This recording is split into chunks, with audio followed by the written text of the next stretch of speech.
Hey Wastelanders, this is Gary. Today I got for you, I just wanted to talk or show you my small collection of Jarosz knives. He's a designer from, I believe he's still a designer from Kabar. I've always wanted his knife called the Globetrotter. It's like a mini Turok. If you know what a Turok looks like, a fixed blade, it's like a mini version of this. I'll show it on screen.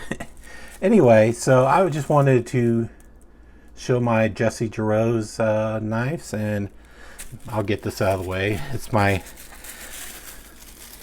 wrapping paper that I got from Jarosz, and it happened to have his logo on it, and I thought it looked cool, so I kept it.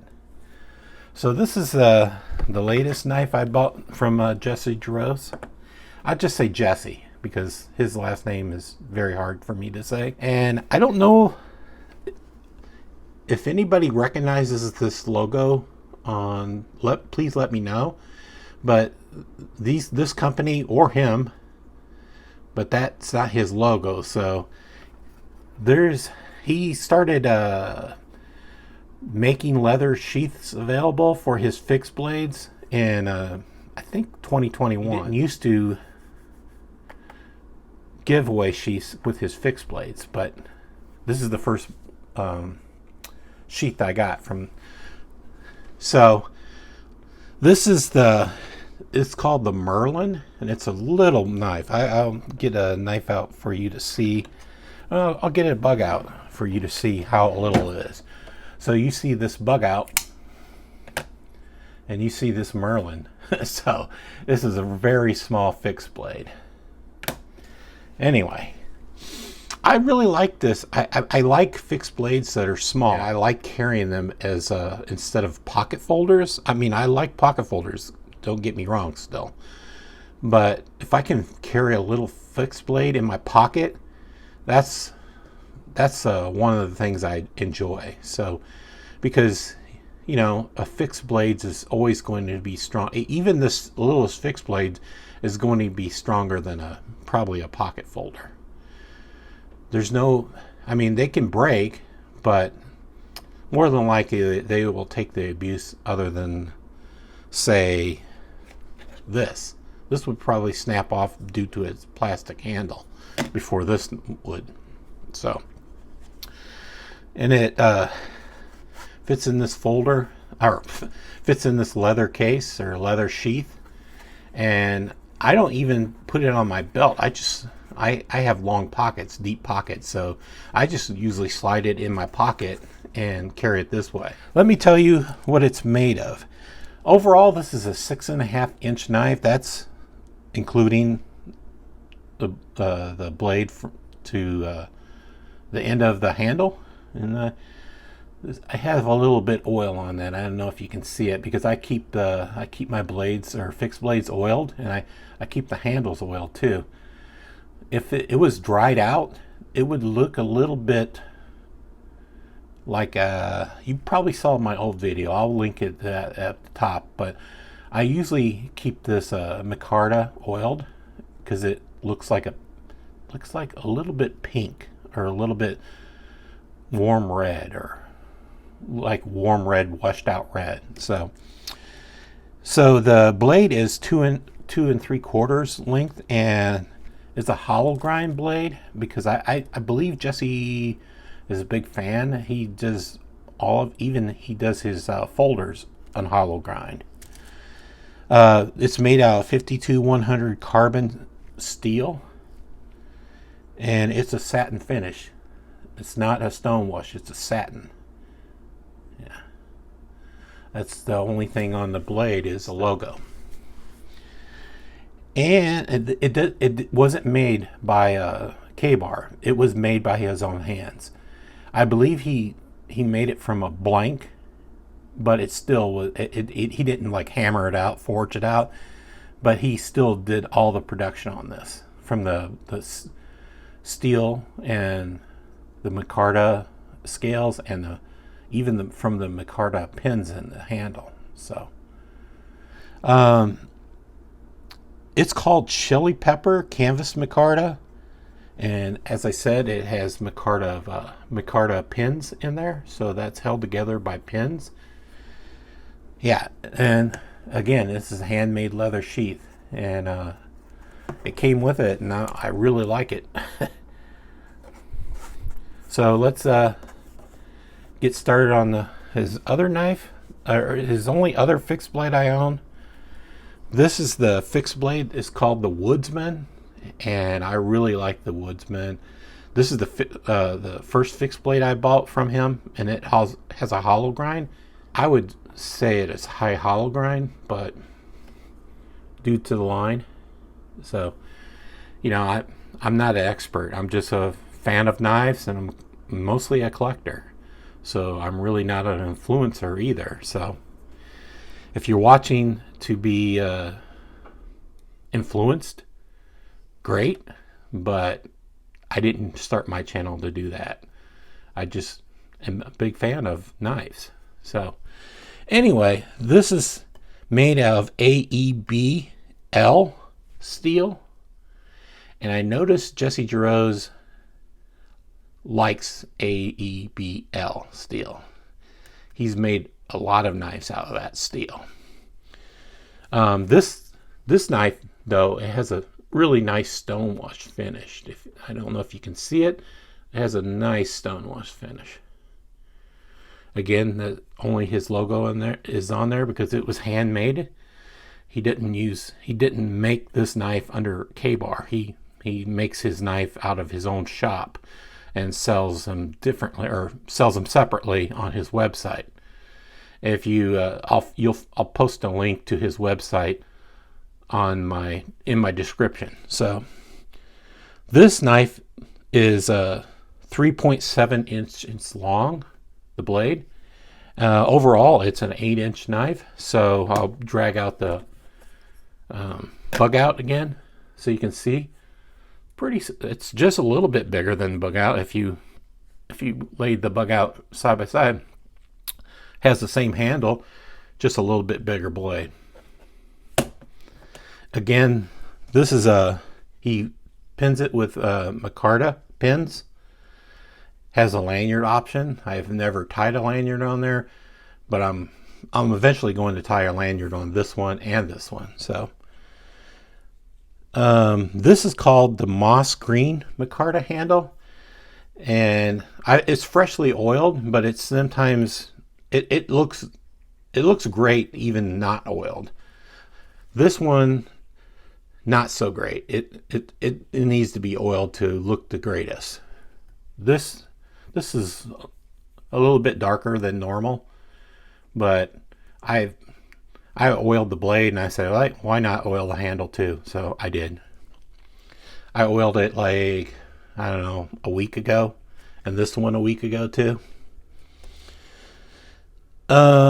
It came with no sheath. This was the one that I bought in 2020, and when he wasn't doing sheaths with it.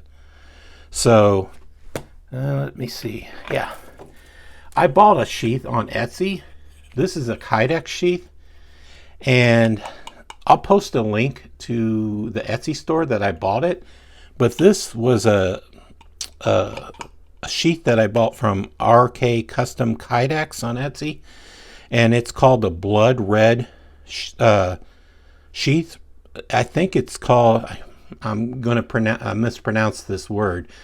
I know the knife, but I've never been able to pronounce the word, since I don't pronounce some words well due to my stroke. So it's a Falkniven or something like that, F1 sheath.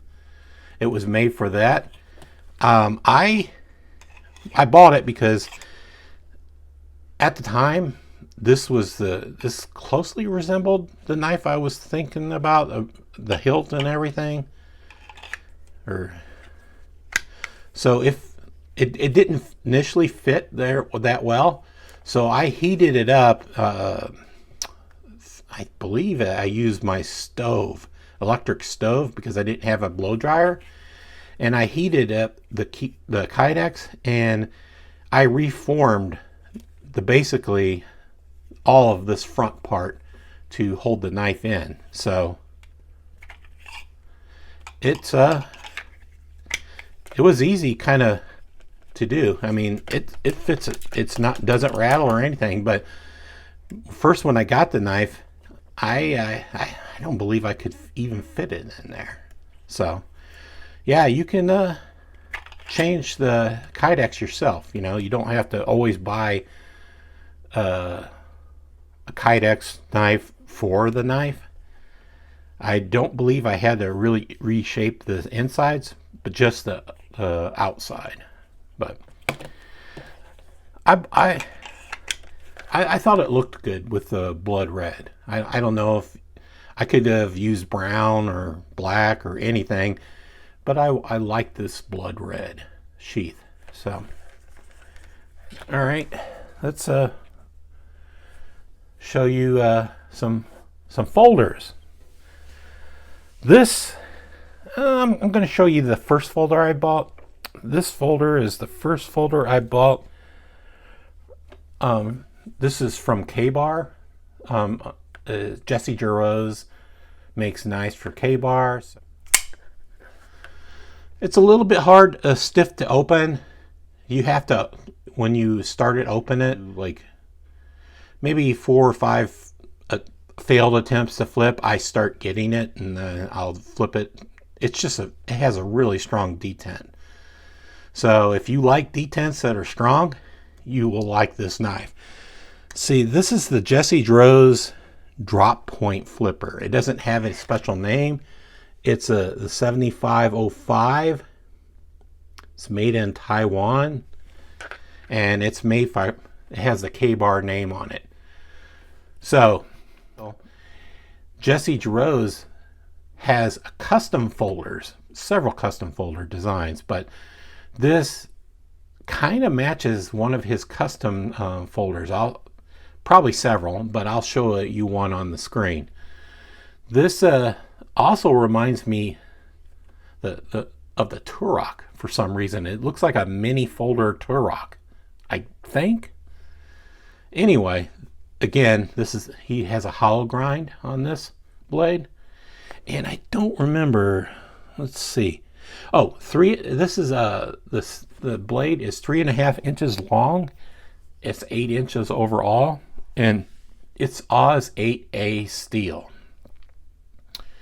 I don't have anything against Oz 8 steel.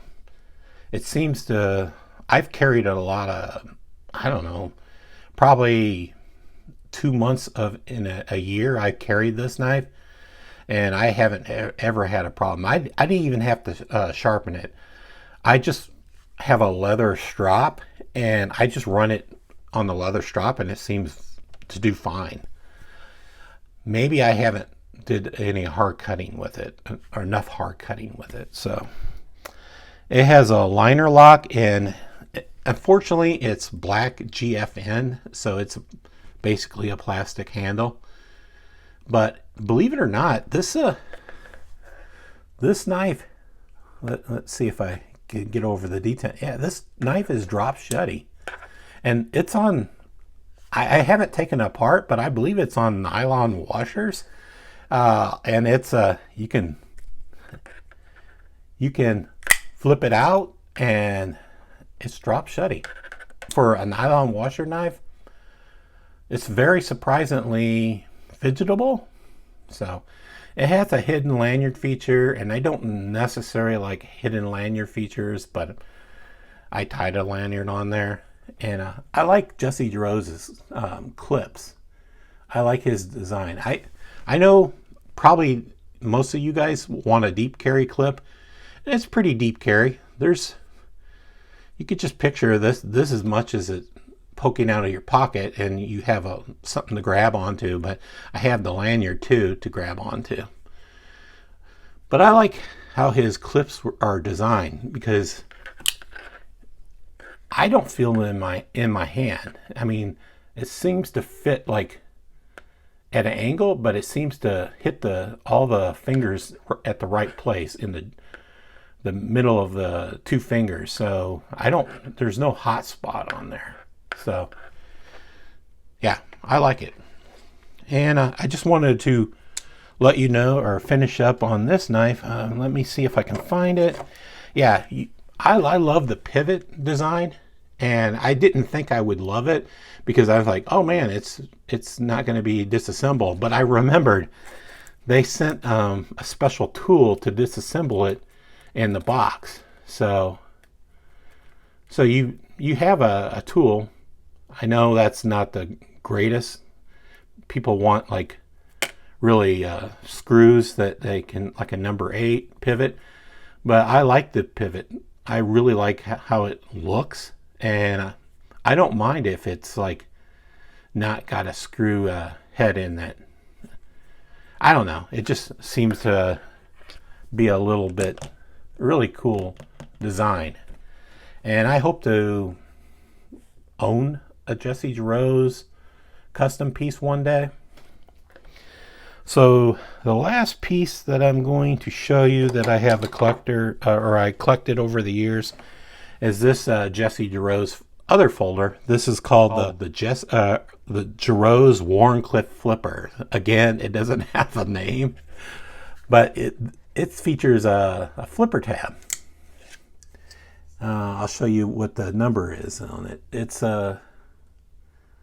7508, and it's also made in Taiwan, and features Jarosz and on the side and kabar on this side because it was made for kabar. So, but I believe Jesse Jarosz has a similar looking custom folders, and I'll show you up there if it does. I didn't look it up, pre-look it up, but I believe both these folders are based on custom folders at some point. So this is a 3.375 inch blade, and it's 8 and 3.75 hand or overall. It's also made in Oz 8A steel. Is a hollow grind. This part is not sharp, just the blade. This is just a wicked design. And it's a frame lock. And it originally came in tan G10, which I dyed a crimson red. And I gave it a lanyard, and which is cool. I can disassemble the knife, and I didn't have to cut the lanyard off because the back spacer or the loop lanyard piece, sort of back spacer, is separate from the knife.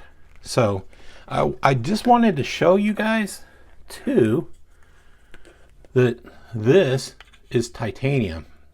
This the non-presentation side is titanium, and it has a steel lockup or steel bar insert in there, because you can't see it because they don't show you the screw. The screws are on the other side, but it has a steel insert.